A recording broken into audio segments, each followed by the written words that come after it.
today I really need to stress that if you're someone who doubts the afterlife or that we go on, you need to understand that we do go on. And for me personally, it's 100% fact that our soul lives on. And one of the things that was instilled in me early when I was 8 or 9 years old, and here's my first full near-death experience where not only did I see the light, I felt the light. And I'll tell you the details about that day. So I was, it was back in a time in the 70s when kids would go out on their block and play with other kids. We didn't have video games. We didn't have internet. We didn't have phones. We didn't have Wi-Fi. We didn't have any of that. We had our bicycles. We had our baseball glove. And, we did whatever we had to do to have fun. And that meant hanging out with others. And every day I'm talking in the summer, I would go out, meet up with friends. We'd hang out all day, come back in for dinner.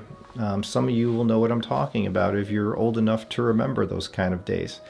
But I was out playing baseball, and I didn't like baseball. I was awful at baseball. I'm not good at baseball. But I was designated to be the catcher, and silly me, I went behind the batter, and I was too close to him, and he swung and he missed, but he made contact right here on my forehead. And instantly, about that big, split open, my skull was exposed. And what happened was, I'll describe what happened. As soon as that bat hit my skull, I felt a vibration. I didn't feel pain. It almost was like I heard that bat make impact with my skull. I felt a vibration in my whole body, and I just stood there. And when that happens, I don't think I understood really what just happened. It was kind of like an in shock moment, right? And all of a sudden I felt this liquid coming down my face, and I see blood, and I go like this, and I just felt it coming out like water comes out of a hose. I pull my hands down, I look at my hands, and they are just full of blood, and it's just pouring out. And at that time my knees get weak. I walk over to the grass and I fall on my back. And next thing I remember is all the little kids in the neighborhood, all my friends and those that were playing ball were all around me in a circle, and they're just staring down at me. And I look up and I see all these faces, and a little girl is like, is he gonna die? And I hear other people screaming, and I hear my best friend calling out for his mom, and his mom comes out and looks at me, and she goes in, and instead of calling an ambulance, and I can't remember back why an ambulance wasn't called, but did 911 not exist back then? I'm not sure. But she in turn calls my parents and tells them there's been an accident. Come and get Steve, right? So she didn't give him any details, nothing. And so I'm laying there, and I remember feeling no pain whatsoever. I was awake still, but I was feeling groggy. And all the kids around, right? And I see this one kid, and he was the bully of my school, and he used to punch me and pick on me, and he wasn't very nice. I see his face come up close, and he's like, whoa, you could see his skull. And he's like being, silly, a weird situation. But I was just at peace. I felt warm, I felt tingly, and I felt as though I was hovering a few inches from the top of my body. It was a weird ethereal experience. It was as if I wasn't there, but I was. And I had no cares, no worries, no stress, no pain at all. No pain. I mean, I knew what was happening, but I didn't care. I was almost at a total, it was total ease that just came over me. I didn't worry about anything. Next thing I remember, my dad's crouching down. They must have arrived, and he looks upset, right? He doesn't know what happened to me, and he picks me up, and I hear him ask, who did this? Who did this? I'm going to kill you, right? Going back to that moment, I remember him picking me up, and I just saw his face. He was stressed. He was upset. He was angry. He thought somebody hit me with a bat on purpose, like the local gangs. We lived in a bad neighborhood too, and there was a lot of gang activity. And then they were telling him, no, it was an accident. It was an accident. And you know, they're like, just get him to the hospital. And, I remember my dad walking to the car. He gives me to my mom, puts her in the car. I get in her lap. He gets in the driver's seat. And I think he had a big, long red Cadillac, like a 70s Eldorado or something. And I just remember it was like a big bench seat in the front. And I remember on my mom's lap, and she's crying hysterically. And, and I look at her again, feeling no pain, no worry. And I'm like, don't worry, Mom, it's going to be okay. Don't cry. Please don't cry. And my biggest concern was I felt bad that she was crying. I look over at my dad and I see tears coming down the side of his face. I started to fade. I remember starting to feel tired and groggy.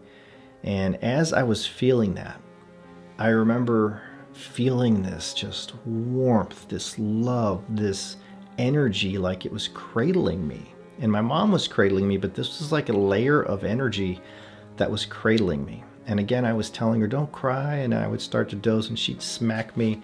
And I'd hear my dad say, don't let him fall asleep, don't let him fall asleep. They were worried I'd never wake up. So she kept me awake, and I just kept saying, don't worry, I love you, Mom. And I remember saying that with the thought of, if something happens and I do die, I want her to know I love her. But I was with total ease if I was to die right then and there, and I knew it was possible. And what sounds really strange is I kind of wanted to go at that moment because it felt so good. It felt like there was just this love surrounding me and ready to take me to the source, God, right? We all come from that source, and it felt familiar. It felt like I've been there before, and there was energy with me that's been with me before. And I'm like, that feels like my home. And looking back, it's really weird, but I remember thinking, these are not my parents. This is not my life. This is my home. That's where I need to go. And I wanted to go. And again, I was just like ready to accept the end of my life willingly. I had no concerns about my friends or family, like leaving them. Of course, I loved them. But what I'm trying to convey is that energy was so intense and so full of love and warmth and tingles. It was just so inviting. Now, the next thing I remember is finally fading. I didn't see my mom or my father or the car driving, but I do remember before fading seeing all the blood on her shirt, the blood all on my father's hands, which then transferred to the steering wheel. There was blood all over his seat, the dash. It was just everywhere. And I remember thinking, this is it, but I'm okay with it. And then I went out.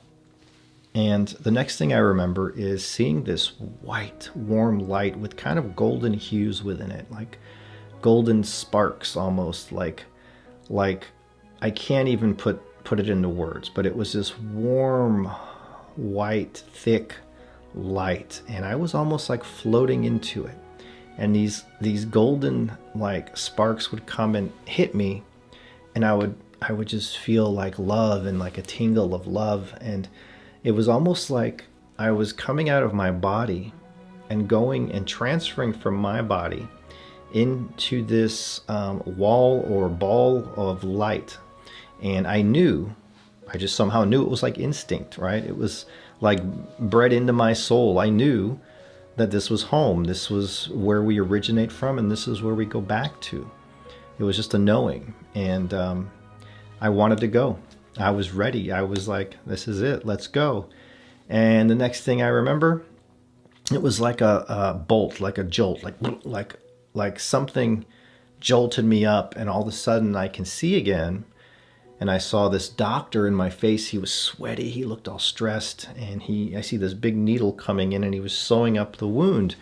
No numbing medication. So as he did that, I'm like, and I'm screaming. And I look and I see my mom peeking in the door, and she's freaking out. And she was so glad, though, that I woke up. And I don't know what they were doing to me at the time. I can only see parts of the room or remember parts of the room. I don't remember if I had IVs, but I don't know what was going on. But I woke up, I was back, and I remember being not happy that I was back. Like, I would have rather have went on into that light fully. It was a weird feeling. But I was back, I was sewed up, and the next thing I remember, I think I passed out again, I don't remember, but next thing I remember, I was at home healing up, and I had this big bandage, and I had 2 weeks off of school to heal, and I went back to school. The bully guy, he came up to me and said, "I respect you, Huff." And then he went on to tell the class how he respected me now because I didn't even cry when I got hit in the head with a baseball bat. So that's what he learned from that whole thing. But what I learned was there was something out there, and it was good. It was love. It was like a calling to go back home. And I had other near-death experiences in life. I was in Children's Memorial Hospital in Chicago for 2 weeks as a kid from an abscessed tooth that was pulled by a dentist when he shouldn't have pulled it. The infection went to my brain. I was in the hospital for 2 weeks, and at one point the doctors told my parents there was like a 20% chance I would survive, and they were told to prepare for the worst. I remember a priest coming in, and I was in a coma of sorts. I think it was a full-on coma. I was out for 3 days, and they were telling my parents that my brain may have been damaged and I may not be back to normal. I may not be right, and if I do make it out, and there's chances are I won't make it out. It was a bad time, and lo and behold, I made it out. And when I awoke, I was totally normal and fine, and I was healed, and everything was good. And they were so amazed at the time, these doctors at Children's Memorial Hospital, that over the next few days where they kept me in there for observation, they would bring doctors in. They brought 20 or 30 doctors in from around the state and even out of state, nearby states, who wanted to study my charts and take pictures and of the wound and study what had happened. It was like a big deal at the time. They had never seen anything like this abscessed tooth infection going to the brain, and that I should have died, and I didn't. It was a really weird thing.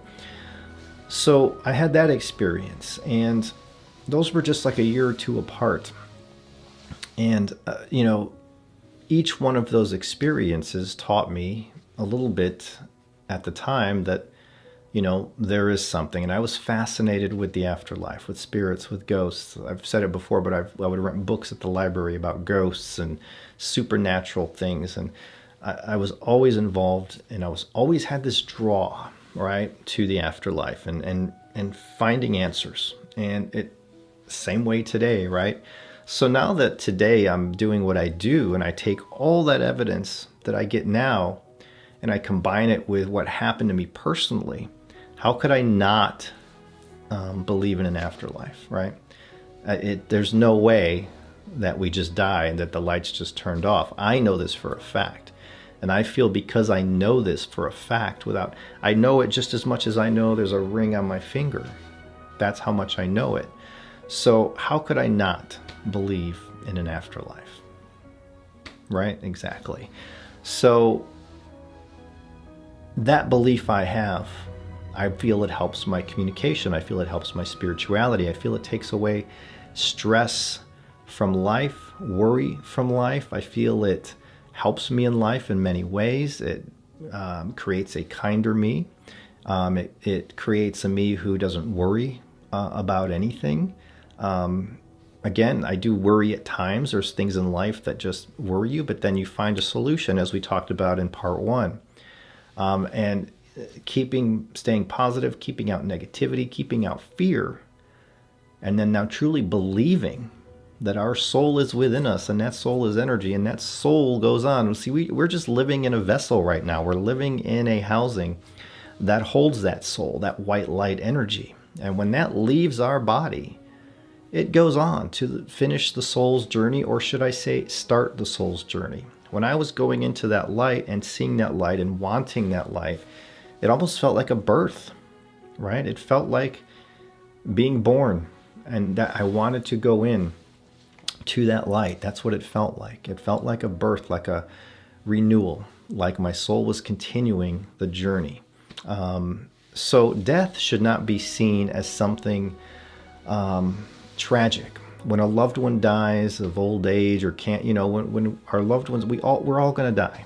Each and every one of us, we all have the same thing in common. We're all going to die. And many people look at death as a bad thing or as taboo, and I look at it as a celebration of one's life, because I know that that soul is going on and continuing the soul journey. So, you know, when someone dies like that, of natural causes or sickness that, you know, that we know, I say, well, let's celebrate their life. Let's not look at this as a bad thing, because to me, that's, you know, that would like me being selfish. You died on me, you know, shame on you. No, they're continuing their life's journey, their soul's journey. Now, of course, it's hard when someone dies unexpectedly, or someone dies young. That's hard to take. And, you know, but even then, you have to understand that that soul is living on, and our loved ones can hear us. So you have to believe it fully. If you don't believe in life after death, you're not going to be able to develop a deep connection to the afterlife. They know when we believe, they know our feelings. And when they trust you, when they know you're there with love, when they know you're there without fear, when they know all of these things, when they know you believe, that all is part of helping that to deepen that connection. So believing that our soul never dies and understanding death is really important when you want to be an ITC researcher or just be more spiritual. Again, it opens up your mind, it opens up your beliefs, it makes you think deeply about all of this stuff. And when you do that, things just kind of seem to flow with an ease in life, and your life can improve. So lesson here today is believe our soul lives on and that we never die. Death is not the end. Death is not taboo or bad. You know, of course, murder and stuff is bad. I'm not talking about that. I'm talking about when our time comes, when we are meant to go, it is not a bad thing. Sure, we mourn death and some will mourn us, but again, it's not the end. You also need to remember, and I'll say this every video, love is the key. We came from love. And when I felt I was leaving my body, I felt as I was going right back to love. Our souls are here to love. So that's important to know as well, which if you're watching this, you already know it, because I'm always spouting that off and I don't want to go down that road again and just make this video longer. So thank you for watching this video, and much love to you all.